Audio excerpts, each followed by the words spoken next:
Do you remember the golden days when we were young? Yeah, but remember the gold-plated pension schemes that we also had when we were younger? My name's Spencer Thompson, time and wealth creator. And as a former financial advisor, I feel there's not really anyone talking about this sufficiently in terms of why Generation X, our generation, those born between 65 and 81, why our generation is the least prepared to have a good lifestyle in retirement. In fact, 72% of the population are not on track. 72, that's 3 in 4. 3 out of every 4 are not on track. What's the reason? Well, I mentioned golden because you see, back when I started my working career, worked for a big corporate, and they gave this extra benefit of called a final salary pension scheme, which when I was young and only 17, 18, 19, 20, etc., I was like, well, yeah, it's a pension, it's a long time away, we are great, okay, it's good, I don't have to pay anything into it, so that's even better. Yep. But when I became a financial advisor in my early 20s, I realized the significance of this amazing pension.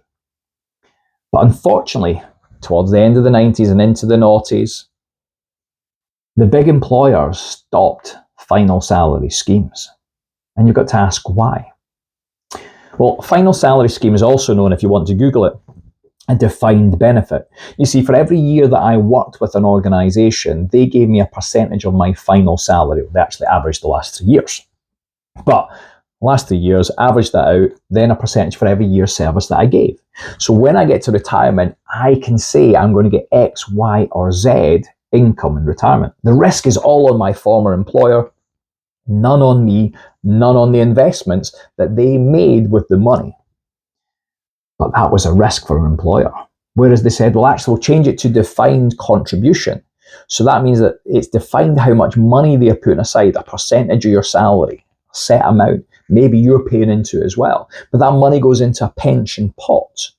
And then it completely depends on investments as to how much money that's going to actually return. So the employer no longer has any liability whatsoever.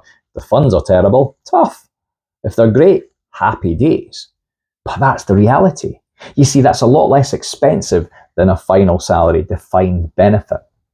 Now, that, along with the fact that for years there was no auto-enrolment, and the government brought in auto-enrolment, so when you were working for an employer, the employer had to pay in a certain percentage minimum, you had to pay something in, but there's a big gap where you didn't have to pay anything in your pension, which is why almost 3/4 of Generation X have insufficient retirements, because they've lost out on the gold-plated pension schemes, which the baby boomers, the generation before us, they had the gold-plated pension schemes. They're getting their guaranteed incomes. The Generation Y, the generation after us, they were auto-enrolled automatically anyway. So yeah, they didn't get the gold-plated pension schemes, but they were paying in almost from the beginning. So they have way more than we do in pension provisions. Now, I am not advocating that pensions is the only form of being able to retire. In fact, far from it. Far, far, far from it, in fact. I'm just saying that that's one way, and there are alternative ways for you to be looking at your retirement provisions. Now, what can that be? Well, some people look at property, some people look at shares. There's lots of different ways. For me, personally, back in 2006, I made a decision to not just have one business on the go, but 2 businesses simultaneously.